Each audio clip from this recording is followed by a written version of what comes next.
انا خاين خذها ساعه انا ما اخذ ساعه ما في هذه اللي معاك ما اديك ساعات كثير البورطابل ما قدرت معاك انا نهضر 5 لصوص يتوبون بعد سطو خاص.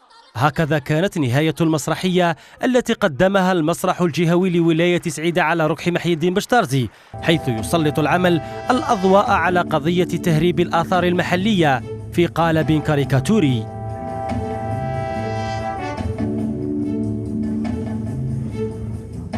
الكاريكاتير هو ستان جور نوع درامي كما نقولوا حنا إلي تري توندونس ارو على مود في الامريكان هنايا في بارتو.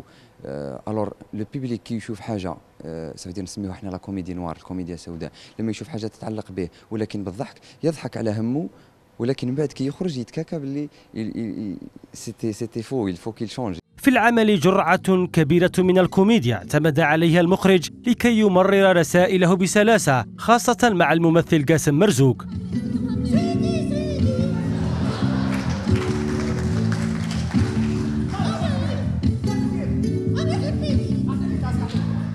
لتكسير يعني الروتين الذي يتابعه الجمهور، يعني من حيث بين قوسين الملل، يعني بين ما يعيش لو كان نقولوا نروحوا في التراجيديا.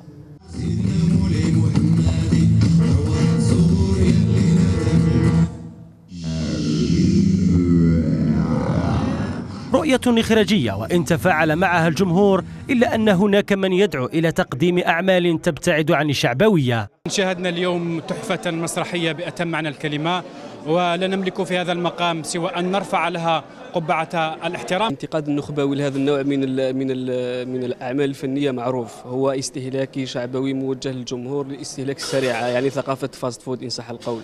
السطو وإن كان جميلا فوق الركح من خلال الأفكار والمشاهد الهوليوودية التي حاول فوزي بن إبراهيم تجسيدها ركحيا، إلا أن مثل هذه الأعمال تحتاج إلى عمق أكثر برأي النقاد. أنا برأيي أنه عرض اليوم لم يهتم أو لم يعتني كثيرا في الجانب الفكري للمسرحية، وإنما اهتم بالجانب الفرجوي. المتتبع لعرض سطو خاص يجده سطحيا وإن كان فيه الكثير من الاجتهادات، ذلك أن الرسالة كانت بسيطة في طرحها، وجعل النقاد يصفون العمل بالهاوي أكثر منه احترافي.